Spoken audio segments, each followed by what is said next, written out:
and welcome to the WrestleTalk podcast here every Tuesday and Friday. I'm Ollie Davis, I'm joined by Luke Owen DAD, and you can subscribe wherever you get podcasts from. YouTube, Spotify, Apple Podcasts, and exciting news, everyone. There's been a lot of rumours. There's been a lot of rumours because some people weren't happy with the way Stranger Things Series 5 ended. And Netflix, I don't know if you've seen, they've been saying, like maybe teasing Vecna's appearance on Jimmy Kimmel. It all starts tomorrow. Yep. If you go to the link for the secret 9th episode of Stranger Things, it's a deal we've done with the Duffer Brothers. It brings you right here. What actually is this? So, as far as I'm aware... QR codes. Been doing this for a while. No, I mean the Stranger Things thing. Yeah. Like, so as far as I'm aware, it's Reddit conspiracy theories of fans huffing copium. Yes.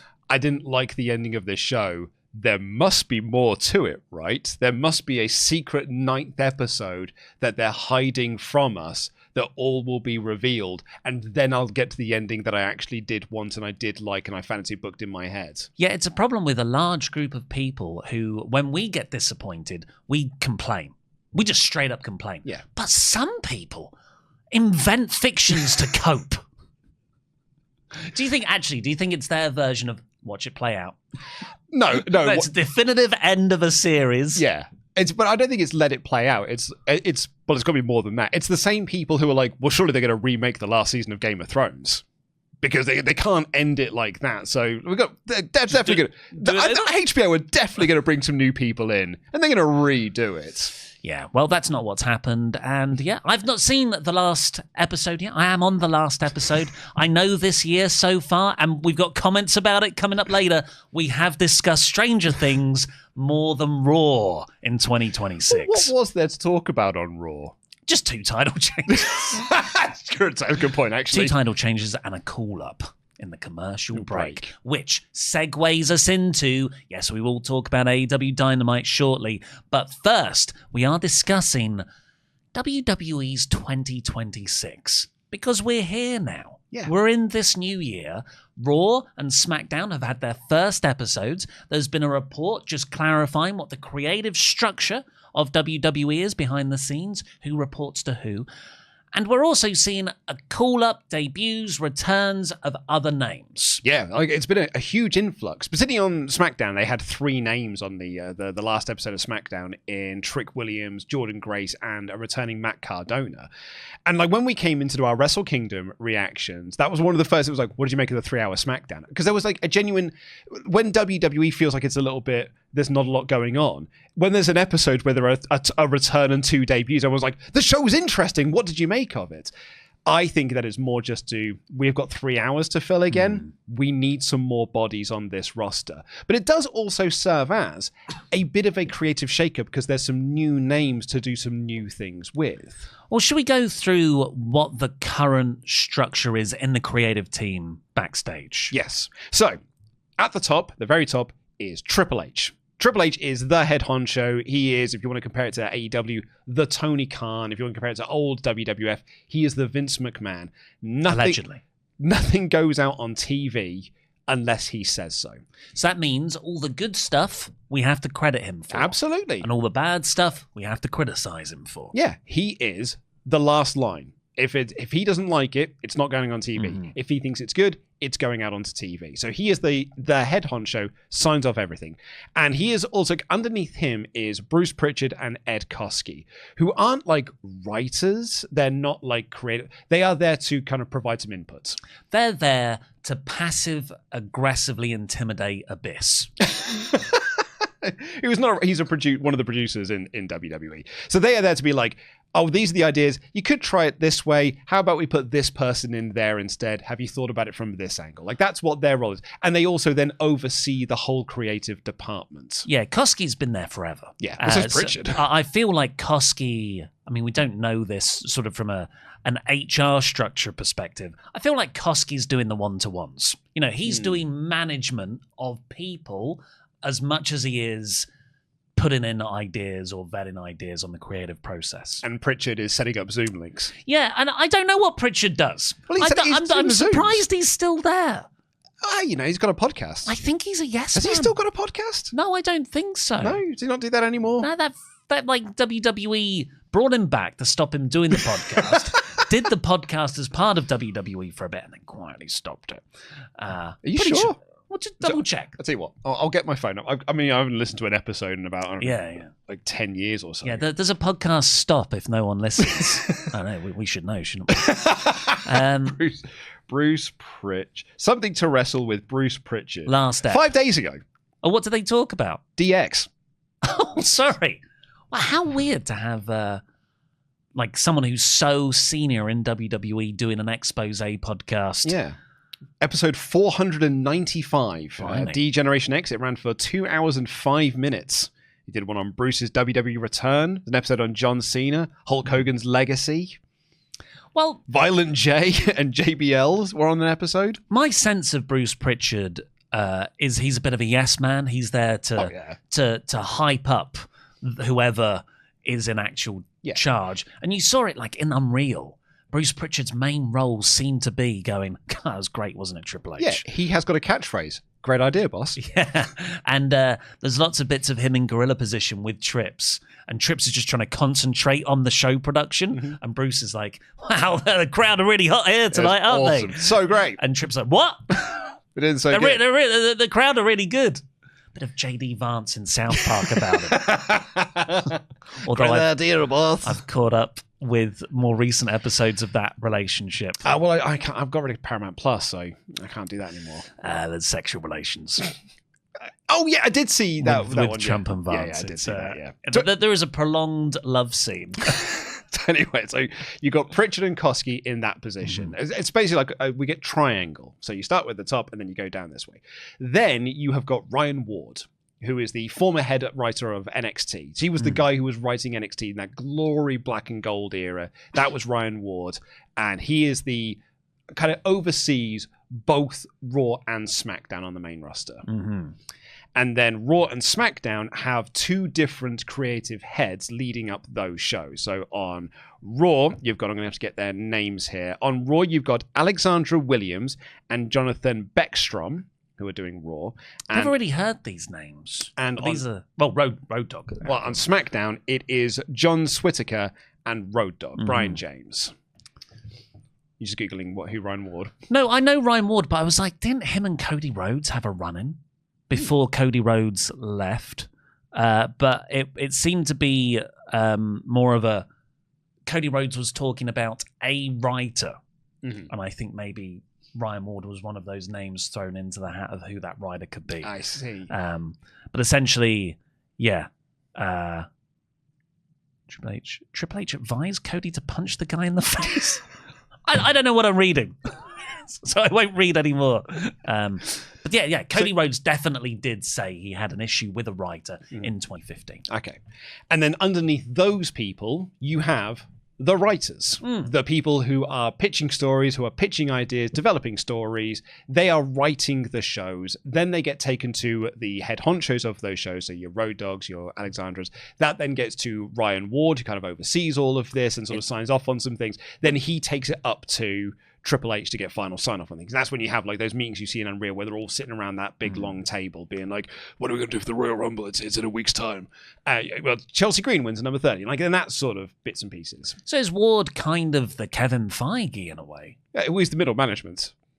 Yeah, but he seems to be filtering everything before they get to Triple H. I suppose that's probably the best way to put it, yeah. And which is, is actually a very good, it's a big role to have. It's a very important role to have, is because you can then filter out the bad ideas and then take all the good ones and sort of like make sure that the show is the best that it possibly can be. But having watched the show recently, is he filtering out the bad ideas? Or is it just there are no big creative ideas at the moment? Well, now they've done the series Unreal and we've had more of a look in the backstage writing process. You've got people like Ed Koski going, wouldn't it be fun if Chelsea Green won the Royal Rumble? This is a legit discussion pre-2025 Royal Rumble where everyone else gets eliminated. So all 29 members, and then it's time for number 30 to come out. It's Chelsea Green. She's the de facto Royal Rumble winner. Yeah. That is a fun idea. I don't know if it's necessarily one that the company should do, but I think it would get so much blowback if it actually happens. But that, to me, even with someone like Ed Koskey, who's, quite tenured there, you would think, oh, that guy probably doesn't bring the crazy ideas anymore. Those are the sorts of ideas we come up with. Yeah. Or like the comment section and you guys, and we all like, this would be a crazy thing to do. Actually, I quite like it because it's bold and it's different. So those ideas, to me, are being discussed by these people. Yet they're not choosing any ideas like that. No, we've said this a lot about Triple H over the last year or so when talking about the way that he seems to operate with creative. He operates on a very old school mentality of let's just take our time, sports-based, it is real, and we're just going to do very simple things. There isn't wackiness going on. There isn't a lot of big, wacky, crazy storylines. Like, okay, as a comparison piece, the Stranger Things episode of Raw that's just passed, you made a joke about this of being like, where's my match with a Demogorgon versus R-Truth? That sort of like, where's the sort of wackiness? Compare that to when we watched that episode of Raw for... I can't remember. We're going to say the A-Team. The A-Team episode, The A-Team episode from like 2012. Was it the Shield run we did, which was the A-Team? Maybe it was the breakup of the Shield. Yeah. And had the A-Team on. That episode of Raw had the A-Team, the actual movie A-Team, apart from Liam Neeson, the movie A-Team being their actors, but also their characters, and did a segment with Dusty Rhodes and Roddy Piper, and they beat up Heath Slater and all this sort of stuff. It was a show-long storyline. Ted DiBiase was there. They stole some stuff. Actually, I'm not sure if Heath Slater was involved in this. But like they did multiple backstage segments. Remember when the Muppets were on the show and they did segments with Sheamus and Beaker? You're not getting that anymore. What you're getting is brand integration. We have mentioned the show a bunch. We really appreciate you, Netflix. We have shown the Netflix executives round the set to show them what we've done to promote this show. But that's the extent of it. You are just a sponsor for this show. You're not going to be incorporated into it. And really, I think that's a better way of doing it. Oh, yes. Yeah. Obviously, we have we like bad things sometimes. So we sort of miss the ups and downs of crap. So this is definitely objectively a better way of doing things. Of course. Yeah, but I'm agreeing with you. But at the same time, there are some elements of the Triple H era that I do feel, and I mean, I've said this multiple times over, I feel is too slow.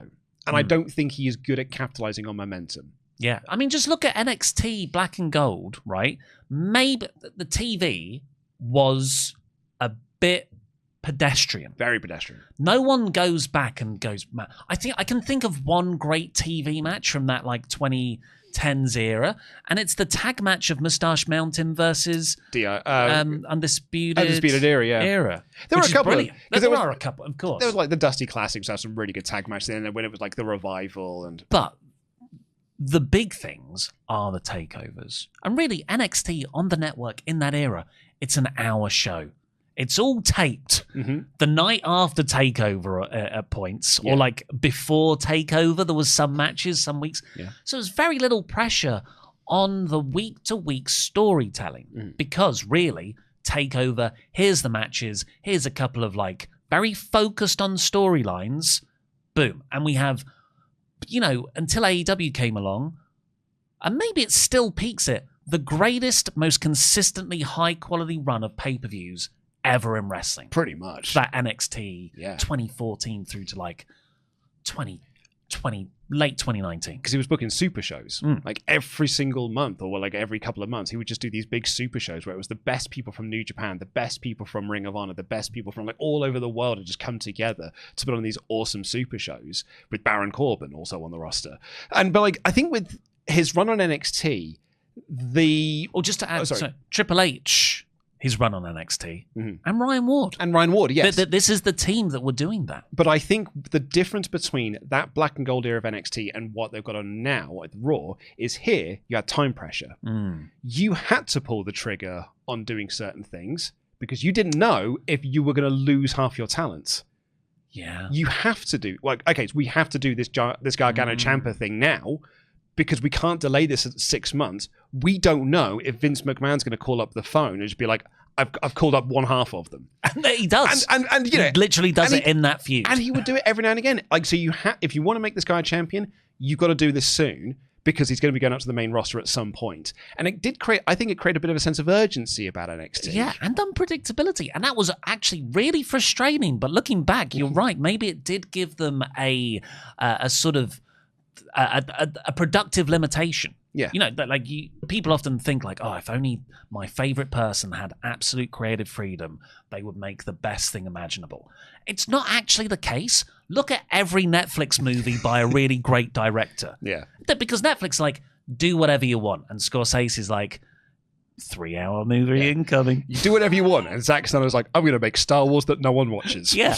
So, but like back in film theory and history, a real golden period of filmmakers is like the Hitchcocks or the Howard Hawks working within the limitations of the studio system. Mm-hmm. And, you know, you see that but like with NXT there. But now it's not just there's no lack of urgency in the call-ups. Like, oh no, someone might take my top star. Like AEW realistically isn't going to take any of these top stars. No. But they've also got so much more time to fill. So you've gone that's true. from hour weekly, like how many hours of content is that for NXT? You'd have 4 hours a week. 4 hours a month, rather. 4 hours a month and a 3-hour, a push. Yeah. Usually takeover. Yeah, 5 matches. And they weren't monthly. They're like every couple of months. So let's just say 6 hours a month of wrestling you had to do. That is a focused time. Yeah. Now you're doing that a week now. Yeah. Well, SmackDown, it's 3 hours. Raw, 2.5 hours. That's 6, NXT. basically. I mean, are we going to count? Maybe let's just count main roster. I would just say main roster. Pay-per-view, 3.5 hours. So now we're up to 9. Oh, this is a month. I've lost track of the metrics. So you're doing 6 hours a week, let's say broadly speaking, or 5.5 hours a week. So which across 4 weeks is, I can't do maths. It's 22 hours a week. 22 hours. 20 a month. Of just TV. And then you're doing a 3-hour pay-per-view a month as well on top of that. So you're saying 25 hours? Yeah. 25 hours of original content you've got to make. But I would say with the pay-per-views, there's less creative to do round there because you're not doing any like angles or things like that. You're just doing 5 matches and a load of commercials. Well, but then the angles do happen on the pay-per-views. Like we saw it with the Cena heel turn. Yeah, that's true. We saw it with Seth when he worked us all at SummerSlam. And then if you have that, you've got to discount the pay-per-views for the NXT bit. So we're comparing 7 hours of monthly programming back in the 2010s on NXT with the Triple H Ryan Ward combo. Worked great. Now we're talking about, without a Saturday night's main event or an additional pay-per-view in the month or any other stuff they do to counter-program AEW, 25 hours. Yeah, 3 times more. Yeah, 3.5 times. Yeah, 3.5 times more. And granted, you've got a bigger system, but like you've got more people. You look at this. You've got like Road Dogg. You've got Alexandra Williams. You've got like way more people across this. That doesn't always make things easier because there's too many cooks. It's complicated. There's more things to check in on. There actually becomes an overhead that fills up the space you would have hoped to create with having more people come in. And actually, to that point, what we haven't discussed here is that while Triple H is the sign-off, there is a level above Triple H, which is TKO. And there are people, like, the Cena heel turn is not a Triple H thing. That was not a writer pitched that to him. It was not someone from the Raw team pitched it to Alexandra Williams, and then she was like, that's a really good idea. I'll take that to Ryan Ward. And then Ryan Ward took it to Bruce Pritchard and Ed Koskey, and then they took it to Triple H. No. They had poor ticket sales for Elimination Chamber, so Nick Khan said, we need to do something. He calls up The Rock. The Rock says, I've got this idea. And then they go in to do the Cena heel turn. And who else do they call? Travis Scott. Of course, yeah. Make sure that he's fine with it. And I who knows how much influence Travis Scott is having right now. We make a lot of fun of the Unreal call thing where they had to call Travis Scott. In fairness, he is in the segment. They do need to call him to let him know what they're going to do. But yeah, you've got TKO, you've got The Rock. How's The Rock's movie career doing? The Rock couldn't give a solitary F about what's going on WWE TV at the moment. Until he does. That's unpredictable. Maybe that's what Triple H... And you know what? When was the greatest bit of Triple H's creative reign? When The Rock came in and was like, honestly, I'm going to do this. Well, there was a comment on our Raw podcast that was left on patreon.com/WrestleTalk that I think was really, really, really smart bit of insight into this, which was that Triple H's long-term booking was vindicated by not having Cody Rhodes win at 39 and delaying it a year to WrestleMania 40. I think, and that's completely true, but the thing to step back from that is that the gap between 39 and 40 was quite dross, was really quite boring, really quite rubbish for a lot of that year, but then The Rock came in and he turned heel and made it like really incredibly exciting. That was not because Triple H delayed the win by a year at 39 to 40. That was some chaos coming in and making the show really exciting. So we're looking at 2026. This is the creative team in place. It doesn't feel like they're really changing anything. Not at all. In either the roster. You know, we've got, so let's just run through them. SmackDown has Cardona, Grace, and Trick Williams. Raw has had Siobhan Evans called up. Mm-hmm. The way those have been done, that doesn't scream to me they're going right for the mid-card title or right into the main event scene. I'd say with Trick it sort of does, because he did come in and set up a feud with Sami Zayn and was like, I've got eyes on the world title. But I haven't said that. Sami Zayn's been saying I've got eyes on the world title for 5 years. And I am concerned Sami Zayn is the new Dolph Ziggler. Yeah. You call someone up, their first feud's going to be with Dependable Sami Zayn. But then we've got these unknowns. And I'm trying to be optimistic about this because they're teasing Obafemi, which maybe means he does just come in at the main event slot and beat someone. Yeah. Well, that's what I'd hope. He vacated the NXT World Championship. Like he needs, I should say, the NXT Championship. I think he should come in with something big. We've got some reported lady call-ups: Blake Monroe, JC Jane, Lola Vice. I think the women's division is much healthier than the men's across the board on the main roster, but SmackDown does feel lacking. If you add Grace, Blake Monroe, JC Jane in there, that really fleshes out the non-Cargill people. Yeah, and it sets up Cargill for a program with Jordan Grace, because Cargill's kind of is lacking in challenges over on SmackDown. And actually, Stephanie Vaquer is lacking in challenges on Raw, because they're all tied up in the women's tag team scene. So she's just feuding with Raquel Rodriguez. But until Liv Morgan. Until it'll be Liv Morgan. But the report with Blake Monroe is that hers is probably more imminent than others, because her creative plans in NXT had to change. And I think that's why she then got written out of the storyline she was in on NXT. She accidentally lost the North American Championship to Thea Hale. They were supposed to have the rematch on this week's New Year's Evil, but Blake Monroe attacked Thea Hale during the entrance. Ava ejects her from the building. Thea Hale has a different open challenge, and that was won by, Izzy Dame. Izzy Dame wins that match. And that felt to me, because Tatum Paxley tried to answer it, that seems to further the Izzy Dame Tatum Paxley storyline, and Thea Hale sort of on the outside. That kind of feels like it's removed Blake Monroe from that story, and the reported plans are Fight for Select. She's heading to Raw, and it's probably going to be more imminent than any of these others. I'm really impressed with how NXT has handled that Thea Hale botch. Yeah. Because, when it happened, I was like, all right, well, in a couple of weeks, rematch with Blake Monroe. Reset. It's like in a match where you just redo the spot that you botched a couple of moments later. Braun Breaker doing the Frankensteiner. But here they've gone like, this annoying thing happened. Stuff happens that we cannot plan for. Rather than just work against it and go back, let's try exploring this new route that it's taken us in. Yeah. This is what we wanted to happen with Braun Breaker when Seth Rollins got his unfortunate injury. But instead they were like, let's just flatten this out. And I know they have lent into the Breaker stuff, but not in the way they should have done to capitalize on that momentum. But this way, you've got Thea Hale, you've got Izzy Dame, you've got Tatum Paxley. Now that's a feud that's got a title attached to it. Yeah. And Blake Monroe is free to go up. This is a good example of going with unpredictability. On the flip side of that, didn't seem to work in the men's division, because Obafemi beats Ricky Saints for the NXT Championship. And then a couple of months later, they're still setting up stuff with Javon, who's now been called up as well. Ricky Saints opened this week's NXT saying, like, I'm going to come for whoever wins the main event tonight. And Obafemi, I'm looking at you, because you and I are one-on-one at the moment, and I want to win the NXT Championship from you. And at the end of the show is Obafemi just vacates the title. So what was the plan with Ricky Saints? Like, a lot of that feels very clumsy. Do you think there's a bit of main roster WWE? What are we doing? Let's just call up some names from NXT. Bingo. Just like Vince That's was what I in was the thinking. 2010s. That's what I was thinking. It feels like we need to have a creative shake-up here, and the way to do that is just to add 10 new names to the roster. That's the way to do this. So give me 10 names. it's so difficult to not become the thing that you realized was a bad thing when you were starting out. Like, maybe there's an example. Obviously, when I compare anyone to Vince McMahon, it's usually in a business sense, not in a moral conduct sense. But Triple H, we always thought, well, he must know because, like, he's gone through the gauntlet dealing with Vince, trying to protect his NXT children. But now he might be in that position and he's doing the same thing.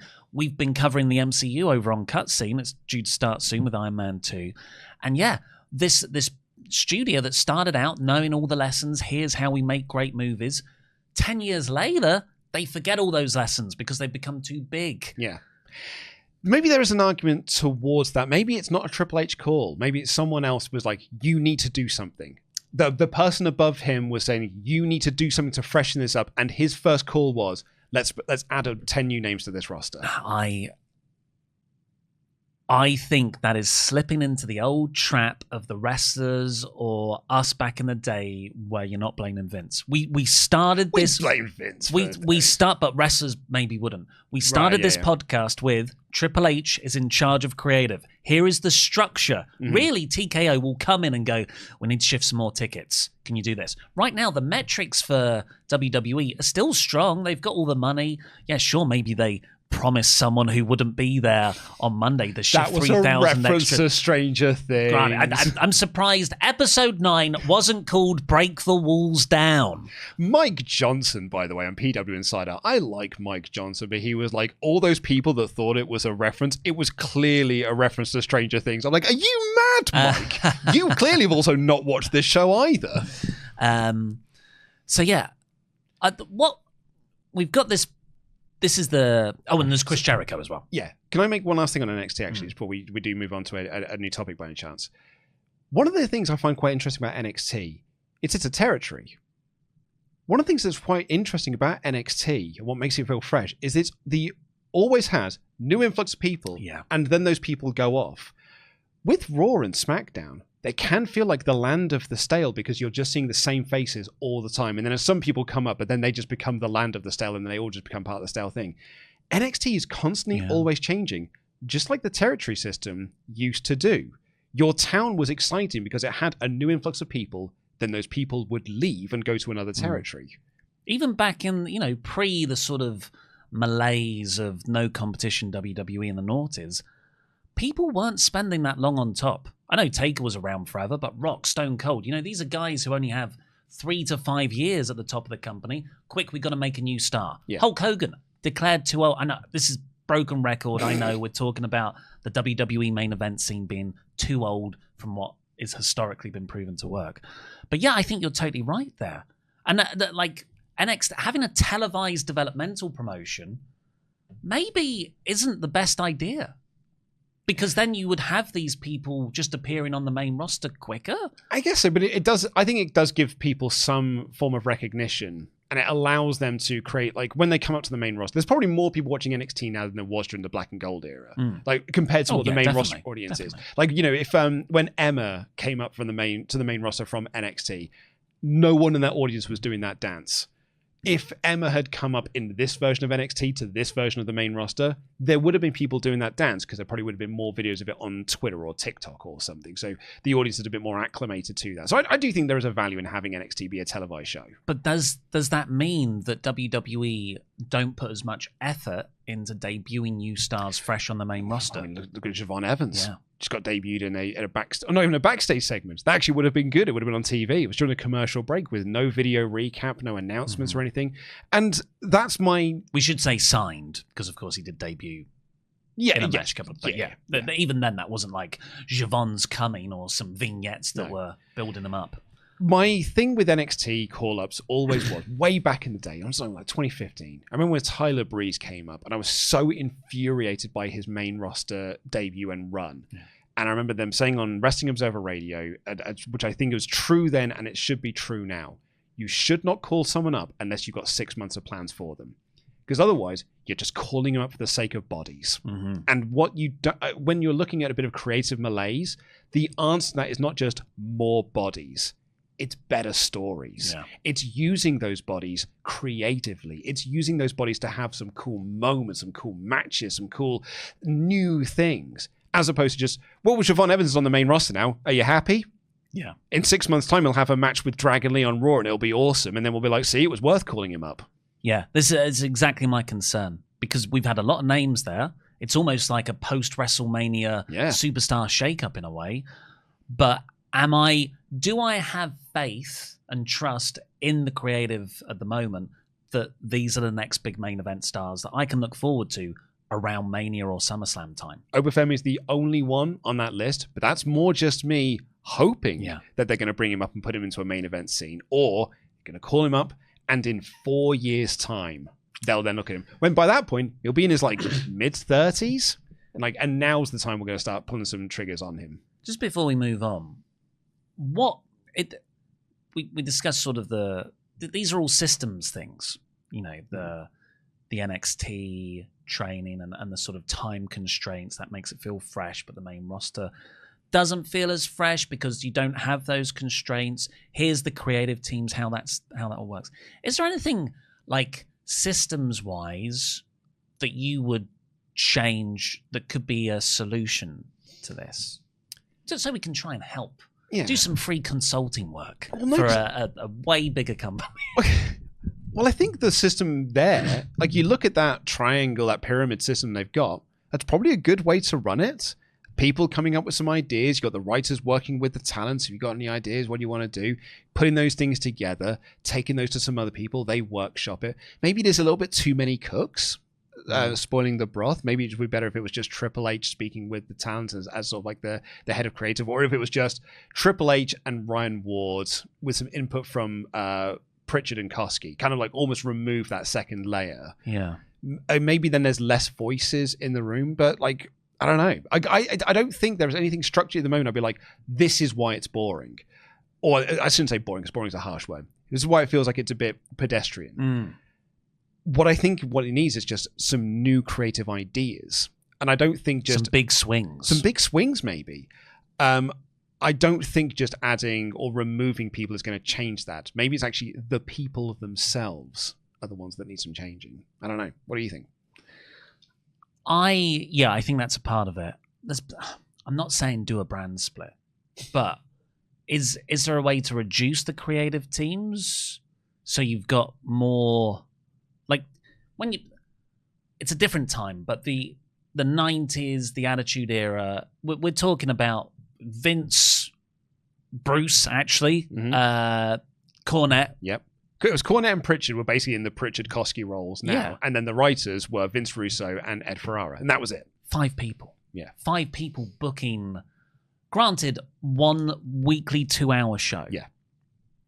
I would try and find a way to capture that simplicity without making it messy overall and things don't talk to each other. Very difficult to do, but that's so you can have sort of Raw and SmackDown, or maybe the divisions function as their own sort of creatively free things where you can do bolder ideas with sort of minimal oversight on top, so these more innovative ideas can bubble to the surface. Yeah.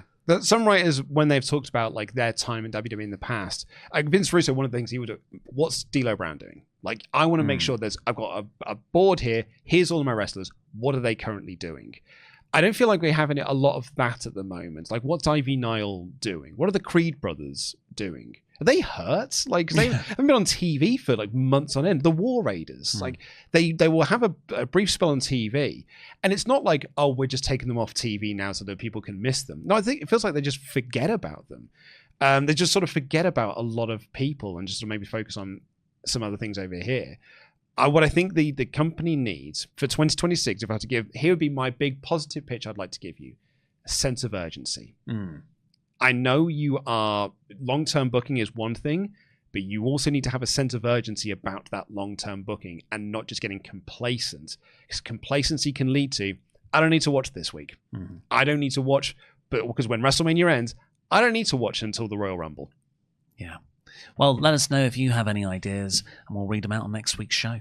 You know who the best people in the world are? Who are they? People who support patreon.com/WrestleTalk, because we couldn't do all this without you. Thank you so much for supporting us over there, because YouTube sucks these days. We've got a lovely little community over there. Delightful, isn't it? Hanging out with those people for Wrestle Kingdom was so nice. Yeah, we just we didn't really announce it properly because we only came up with the idea relatively late, but we're like, should we just watch Wrestle Kingdom? Let's come in on Sunday, stream it for the patrons. We're going to be doing the same for the Royal Rumble. So the Royal Rumble, we will be streaming that live, me and Luke here on patreon.com/WrestleTalk. Yeah. So you want to, it's a good idea to sign up to Patreon now, because the Royal Rumble live reactions will be included within that. It's not a bad shout at all. Here's what I love about doing live reactions on Patreon. It doesn't need moderation. When we used to do live reactions, I would be like, Mod Mother Jen was like, we need to get a team together. Like, you need to get your Avengers assembling because there will be a tribe of dickheads that you all need to deal with. None of that.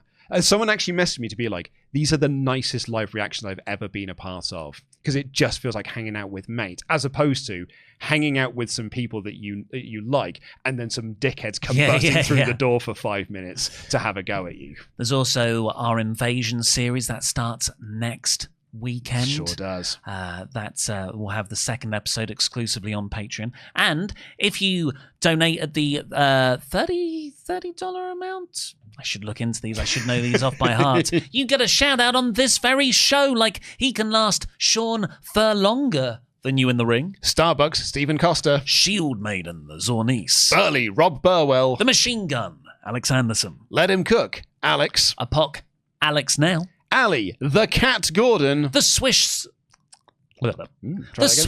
submission machine, Andreas Fuglistala. You can look, but you can't touch. Bella Pearson. I'm afraid I've got some bad news. It's bad news, Bob the Ninja Goldfish. And lastly, for this Hall of Fame class on Friday, the 9th of January, 2026, B-Rad. It's B-Rad. Were you dismayed when you saw the runtime for this episode? 20-minute overrun. Felt necessary as well, didn't it? What would I have cut, though? Because I really enjoy it. I'd have cut that Tony Storm Marina Shafir match.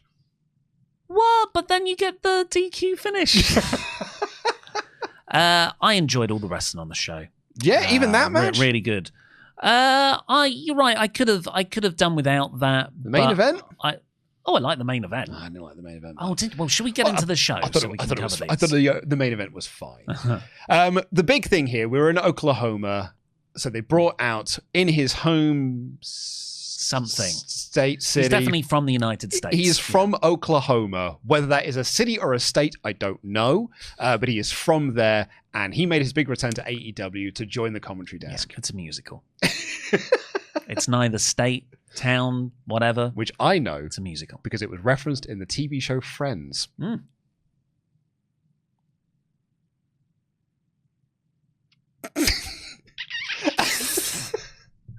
We just did.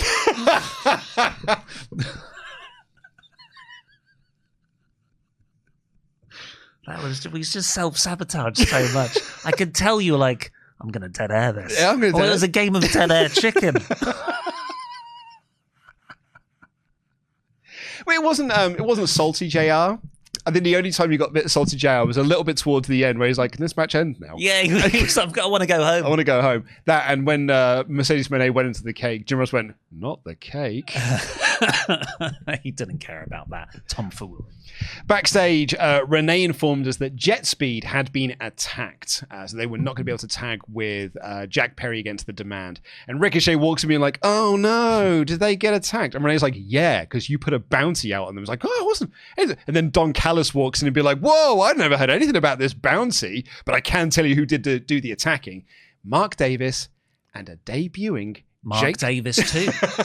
It's also Mark Davis. Jake something, now going by Jake something else. Jake Doyle, which is his IRL name, I believe. Very good, very good. Jake's something else, Jake. Thank you. It was at TNA last time we saw him, so this is a jumping of the ship. His contract, according to Fightful Select, ended on January 1st. He's on posters for the AMC TNA Impact debut. Like, he's being advertised for it, but has chosen to go to AEW instead.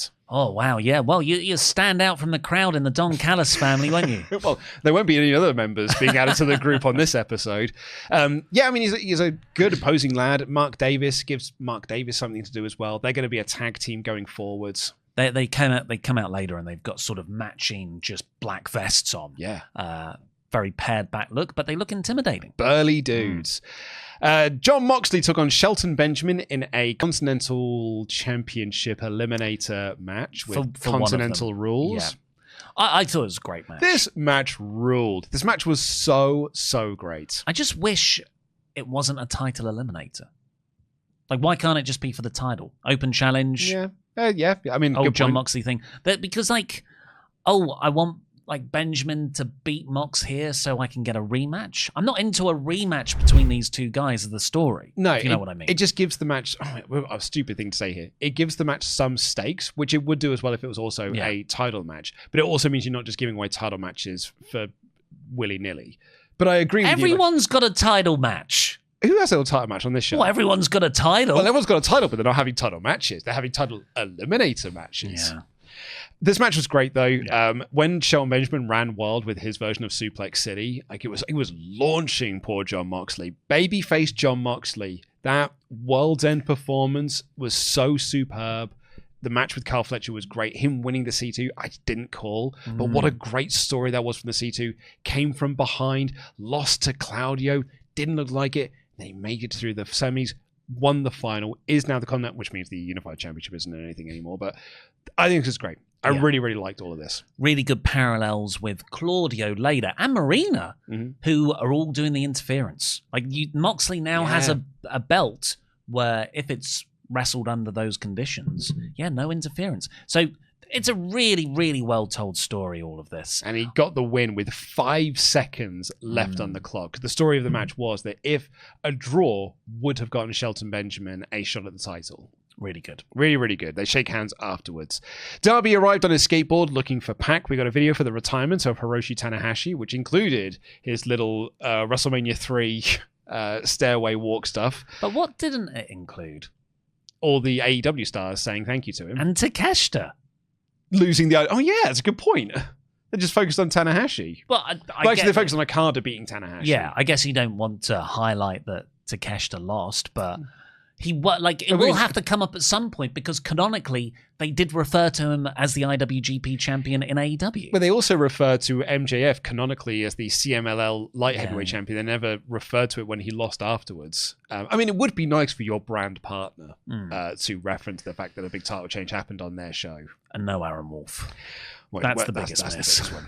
We got a video for Kenny Omega calling out MJF and his eyes being set on that AEW World Championship. And then we got the Demand taking on Jack Perry and his surprise tag team partners. Super Kick Party. Be the Elite. Like old school Young Bucks came out. Oh, that was cool. Yeah, it was. Pretty obvious who it was going to be, considering Jack Perry has been tagging on and off with them for about a month. But yeah, I don't think it got the big pop of like, our OG Bucks are back. I thought it did. I just think that story is done. And that story was sort of done a couple of years ago. I think that's very true. I think Kenny being away from the Elite, I think is probably a good thing. Like they are back together again, but they're not like a on-screen 6-man unit. So I think that's probably the best for them. But I think with the Bucks, I completely agree. We are just sort of taking a bit of a step back in time. They always feel like a nostalgia act at this point. But they had a really fun party match. Bucks got the win by pinning Ricochet, and then Mark Davis and Jake Doyle came out to attack. Jet Speed ran down to make the save, but then the lights went out. And because the contract situation is now sorted, when the lights came back up, Andrade El Idolo was there, and this Don Callis family is ludicrously large. So Andrade's revealed, very similar to how he returned back in October. So he's got the black mask on, and his hair's like long and a bit like gold highlighted. And I was like, is that Jericho? Did you think that no, ever? No, I just thought it was Andrade. Just as a split second, I was like, no, it is Andrade. That's his build. But yeah, it's Andrade. He's back for his quarterly return spot. Will he be here next week? We'll soon see. Watch what's his name? The old NXT, the old Nexus guy. David Otunga. Watch David Otunga's YouTube channel to find out. The FCR came out on the ramp to pose. So it kind of like sets up a bit of a tag team thing. You've got the Young Bucks, Jet Speed, Mark Davis and Jake Dollar, the Don Callis family. So you've got a lot of tag team stuff there. Pose with the tag titles. No real clear direction, but way more effective than the Usos coming halfway down the crowd and going, yeet. That was a little bit too much energy. You were not gassed out enough. I just put over Toleona. He is so impressive with his strength. He hit a Samoan drop with both Bucks and Perry on his back. It's mad. Insane. He Will walked around with them as well. Willow Nightingale had a title celebration because she's the TBS champion. She put over a big win. She put over the fact she's reunited with Chris Statlander and her partnership with Harley Cameron. And she called out Mercedes Moné to join her for this. Moné comes out in like a morning gown and stuff. She freaks out and falls into some cake. And then Willow hit a Dr. Bomb into the cake. I just love how Mercedes and I can't remember the name of her rider she took from WWE. Jennifer Peppermint? Yeah, something like that. But they just always do 2018 WWE segments. It is also, it's wrestling. There's a cake in the ring. It's Chekhov's cake. Someone's got to go into the cake. But it is weird that it keeps happening with Mercedes. Yeah. Tired party celebrations. What would you like to do today, Mercedes? How quickly can you get a cake? I thought this was all very sweet, though. Willow's just great. Awesome. Yeah, she's great. Like, she bantered with the crowd of, yep, I love cake. I'm going to eat some cake real quick. We'll cut to this now. Tekla cuts this promo with the Sisters of Sin behind her. And my only takeaway from it is, like, the Sisters of Sin, while cool, make you less cool. You would be so much cooler on your own. Tekla is unbelievable presence, and she's so good on the mic. Yeah, she's great. Like she's just got, she's not like anyone else. She's got this charisma that's really engaging. And she's a great wrestler. Yeah. So yeah, I think push her to the top. Mark Briscoe also got a great promo. He's got an itch, he's got a scratch, and that is to whip someone's ass. He's got a match on Collision where he's going to be defending the TNT Championship against Hechicero. His phrase of the day is reign and defend. I'll just add on the Willow title celebration. Yeah, so Chris and Willow, they're sort of back together, which is a really nice... They've actually told that story pretty well. Maybe a bit too long. Yeah, maybe a bit too many false starts, but I liked it. And with Harley Cameron in the mix as well as a nice trio. Probably trios belts for the women coming eminently. But also, there were some lighting issues. Yeah, well, there were lighting issues in the main event as well. What I think they had planned was there was going to be a spotlight on Willow and Renee. What they did is they turned off all the lights, but not the spotlight. Then couldn't find the button for the spotlight. Then found where the button was, but it wasn't pointed at Willow. Yeah. And then I think it was planned for the main event because it's a lights out match. They did the lights down. Then they spotlit the two warring, like the wrestlers. Eventually. Because they turned the lights off, then couldn't find the button for the spotlights, then found them, then couldn't follow the action.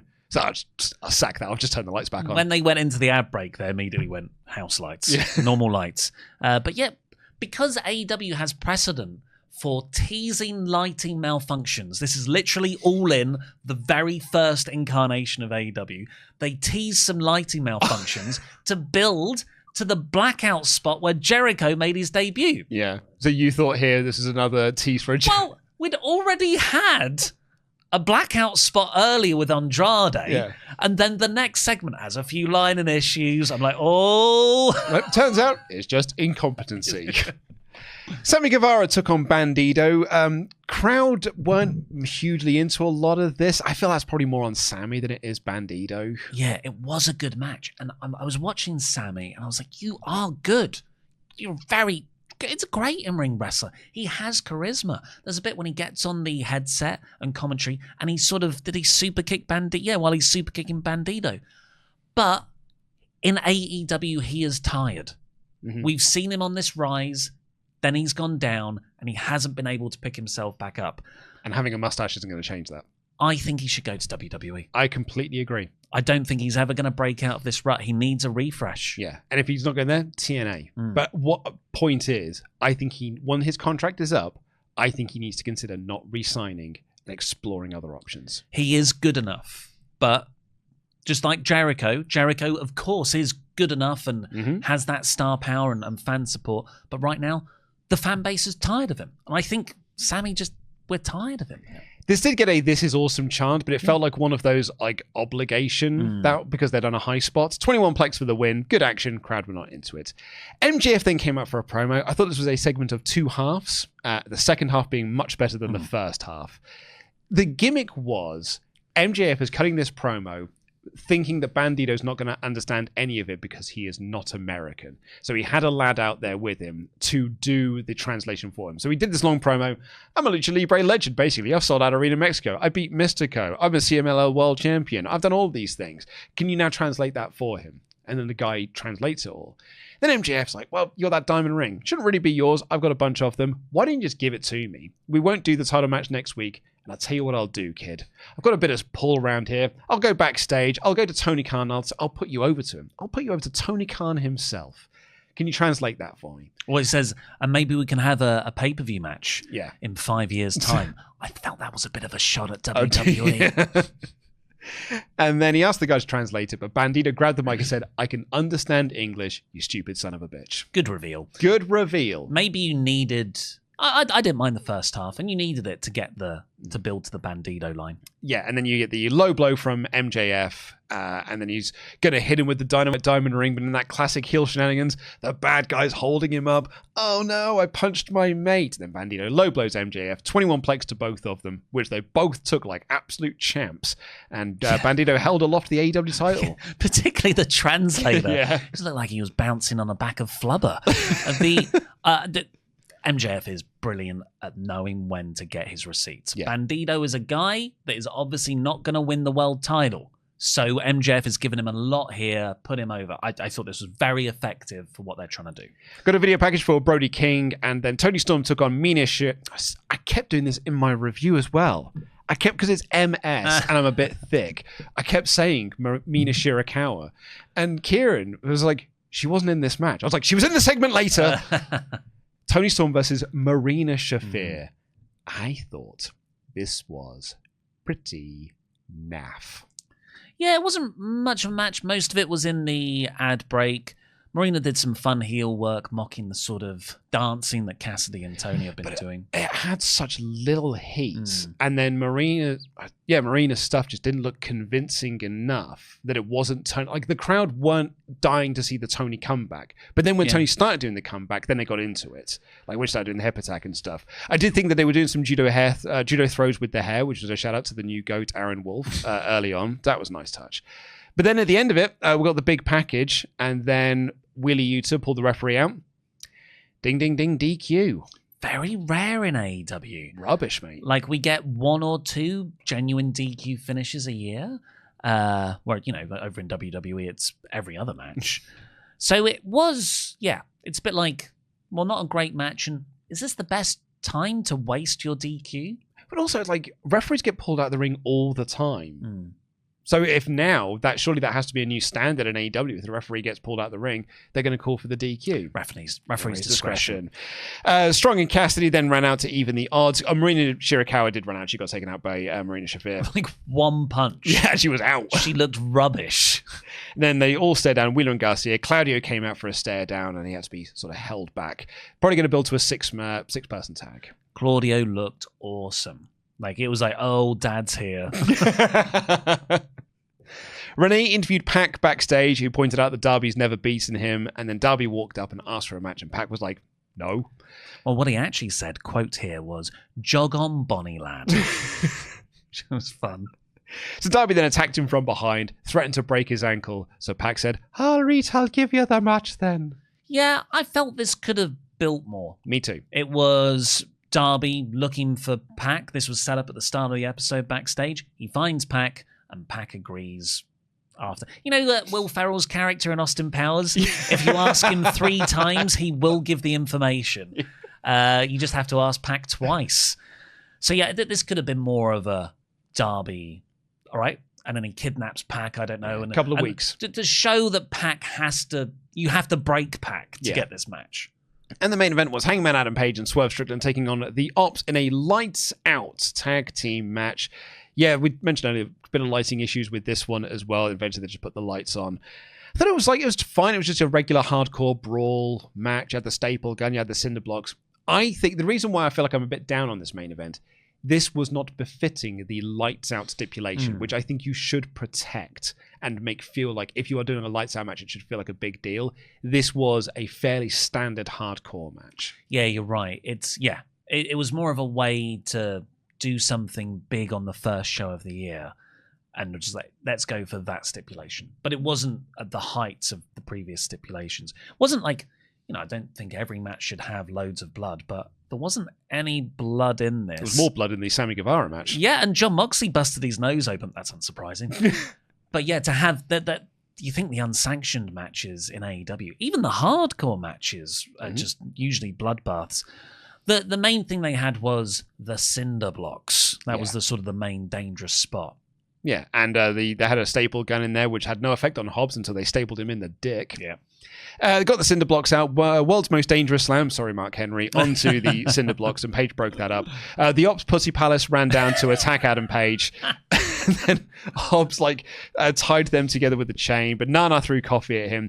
Page and Swerve fought back. Buckshot reversed into a spine buster. House call to break that up. Swerve stomp takes out the Pussy Palace, and then the Deadeye stomp onto the cinder blocks combo takes out Hobbs. And then it was basically just beating up Hook for about 10 minutes, and then eventually they hung him over the top rope. Yeah, they hit all of the finishes, like Swerve House call, the Buckshot, and then it was the hanging. This was where JR was going. I meant to go home. I need to go home, actually. Can this end? Yeah. I'm like, JR, that's the heel. They're getting the revenge for all the things that Hook has screwed them over for. But Excalibur had to dive in and be like, he did cost them the world title at Full Gear. I'll just talk about my cat for a bit because you brought up Pussy Palace. So my cat's been doing this just adorable thing in the cold where she will burrow. Well, we're packing for Vietnam, so our suitcase, we found her in there, and she's made a little bed in the clothes. It's lovely. We've got to wash everything again, but it was really cute. So let's get her a little bed with a sort of cover that she can burrow into. She likes to burrow and then snuggle in there. And it arrived, and I have called it the Pussy Palace. And my partner is very against this.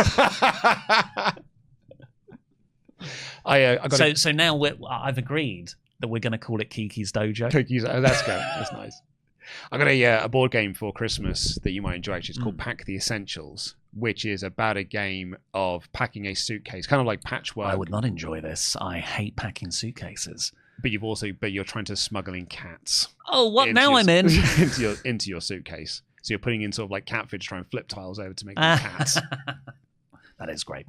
This episode was great wrestling. Not real storyline stuff. I guess you got the MJF, Bandido stuff, but that's not a long-term thing. It's a title match next week. It'll be a lot more interesting with Omega coming next week. Yes. Next week is Maximum Carnage. It is a themed episode. Yeah, and that Kenny Omega thing, no one's expecting Bandido to win anyway, but Kenny Omega having that video package and be announcing to return next week very much solidifies this is only going in one direction, and that show's probably going to end with MJF and Kenny having a stare down. Maybe that's going to be your next pay-per-view main event, which I'm all in for. Yeah, because we want our, just like we were speaking about with Raw and SmackDown in 2026, what's our big storyline that you can start foreshadowing for the year? That's kind of my thing. Raw, NXT, and AEW, it's their first shows of the new year this week. And I think it's really, and actually I'll include SmackDown in this. I feel like it was only SmackDown that really felt like this kind of like new and exciting thing, like a new start to the year. These other ones just felt like we're not really moving much further forward. I kind of think you want like that big hot start. Remember like 2020 when Tony took over the book and you had that first episode of Dynamite that had the Pac Ray Phoenix match, like whoa, and had this real like exciting energy about it. I feel that Raw, NXT, and this week's Dynamite were all lacking that. I agree. Yeah. So, do you want to talk about recommendations, or should we go through comments? Well, I'll do the comments. Someone brought in a sign of the WrestleTalk podcast with the QR code for the first Raw on Netflix. Shout out to you, Ryan. And it did make it on. It did. People have sent us screenshots, which is good. But yeah, it was taken away because the venue doesn't know. So apparently, even though we did say take QR codes to venues, no venue will allow that. It's a bad idea. Terrible idea. So instead, what signs should we tell people to have? Well, I've told them Triple H fears Ollie Davis. I don't like that one as well. I did that. And I thought that'd be really funny. And then we were talking about it yesterday. And you're like, I don't want people to say that. Adam Forther writes, so nervous they're going to treat Obafemi like Bron and wait years. I think there's every chance that does happen. NYC Snowman said, was in the arena live. This is for the Raw Stranger Things episode. And I saw the crew laying out the pyro on the stage for the tag and IC title matches. So I knew Punk was retaining it when I saw no pyro was being set up on the stage for Braun. Fascinating. That's fascinating. Yeah, what a spoiler. Yeah. But I don't know how you can work around that. Don't have pyro. Don't have pyro. Have ticker tape.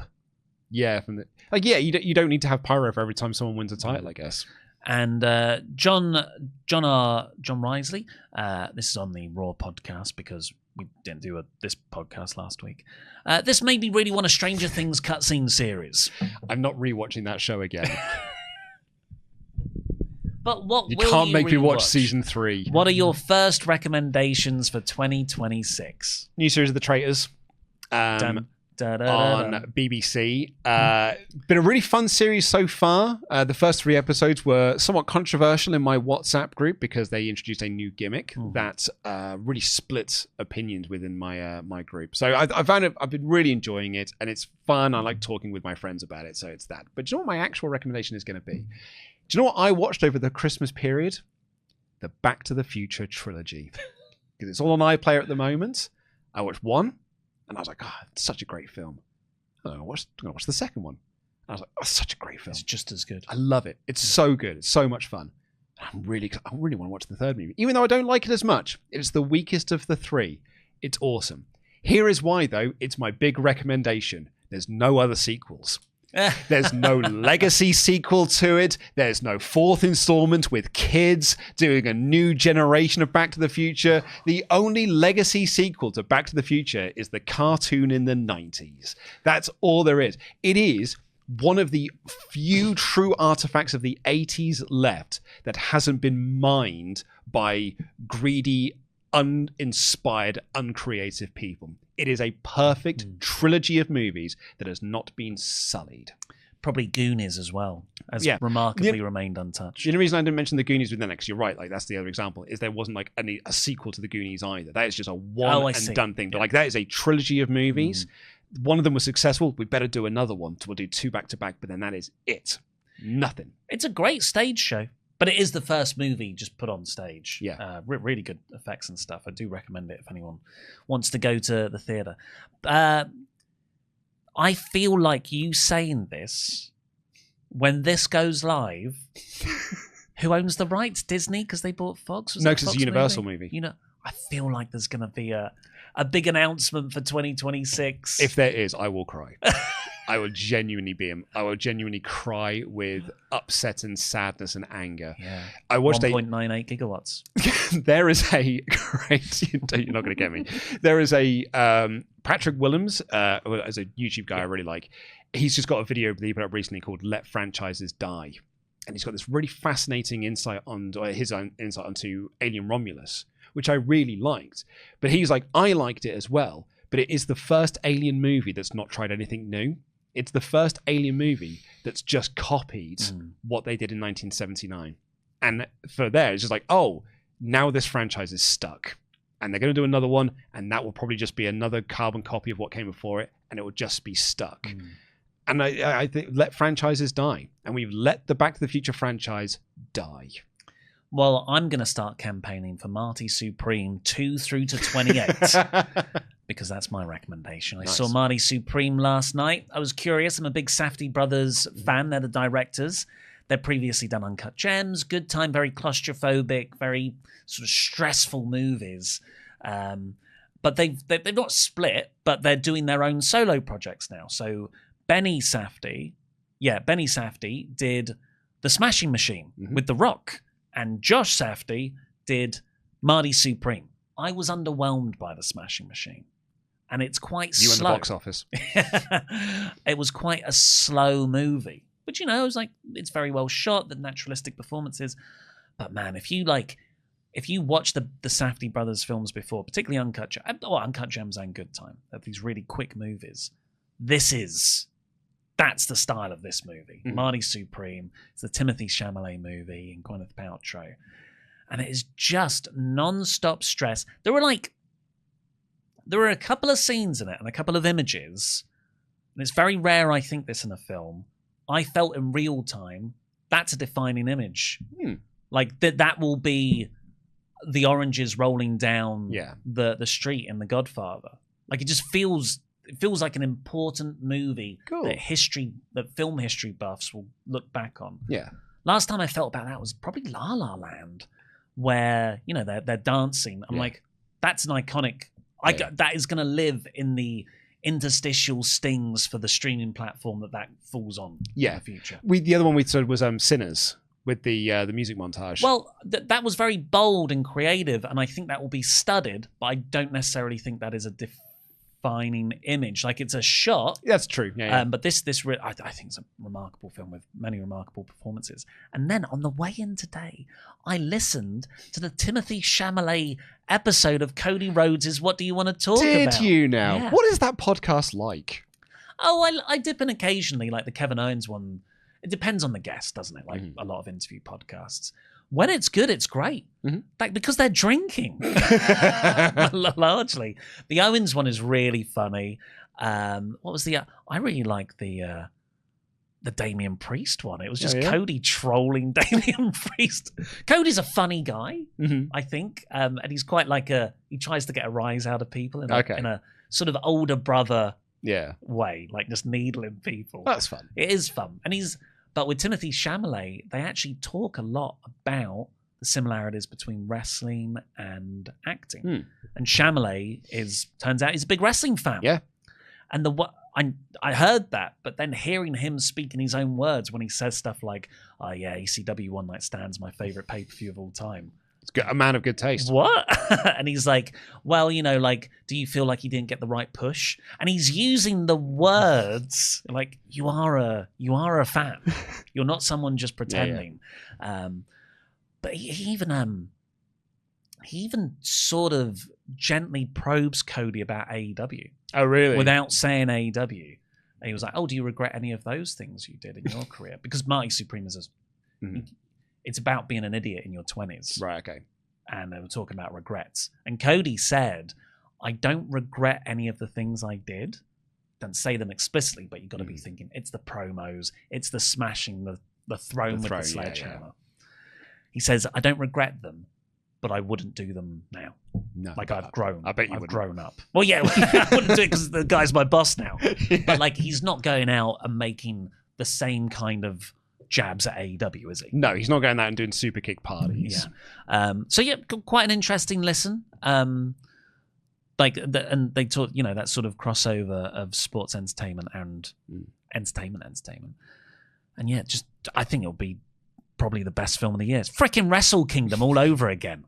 Oh yeah, it's January. Yeah. I'll see the best film of the year and the best wrestling match of the year in the first week. And I'm like, this year is going to be a great year for wrestling and films. Yep. Oh no, it was just the first half of January. The first week of January was your big one. Yeah. Should also say as well, I know there've been video games of Back to the Future, but like those are non-canonical. You know when you realise someone's not been thinking about what you've been talking about because they've been sat on. No, I need to correct that bit. Yeah, I just need to say that. Because someone will leave a comment. Someone left a comment on the video on Monday being like, Phoebe Cates was in Gremlins. I was like, I fucking said that in the episode. 1.8 gigawatts. Right, shall we get out of here? Please do go over to... Oh, I should do housekeeping. Yes. I am going to Vietnam today. In a couple of hours, my flight takes off, as you're probably watching this. So this was a holiday I originally had booked in April 2020. Why didn't you go? Yeah, just thought we'd cancel all our plans. And, two-night WrestleMania. I was like, I better be here to cover that. Samoa Poncho. No, that wasn't that that one. That's the year after. Yeah, just That was Rob Gronkowski. I loved the 6 months of credit card battles we had to have to get all our money back. Thankfully, we did. But yeah, not immediately. Well, banks were a bit worried. Like, where's the money going to come from? Better hold on to this. So yeah, it's a holiday that we've been planning for ages, but we're only going on now. So yeah, I'm going there. I'll be back. Weirdly, I know it's weird because I've just been off for 2 weeks for Christmas. It's just the way it's shaken out. I'll be back for the Royal Rumble live stream. Yeah, back at the end of January. So I get back on like the Wednesday, but I'm going to be mega jet lagged. So really, I won't be able to do any content. And then Saturday we'll come in. We'll live stream the Royal Rumble on patreon.com/WrestleTalk. Do all the Rumble coverage the day after. But Dan's going to be replacing me on the podcast. Yeah, Dan Layton's going to be here on the WrestleTalk podcast, reviewing Raw and doing this Friday episode as well, where we look at Dynamite. Yeah, and you will be doing all the news episodes. Sure will. But so we don't break Luke, because it's a tough gig, the WrestleTalk news.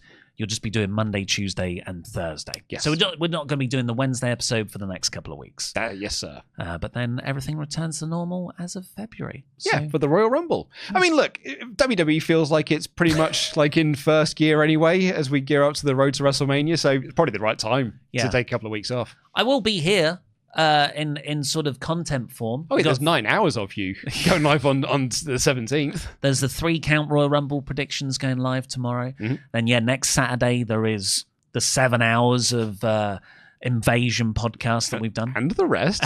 It's a 5-hour main episode, and then it's a 3.5-hour King of the Ring episode. There you go. So that's plenty of content to watch. Again, patreon.com/WrestleTalk.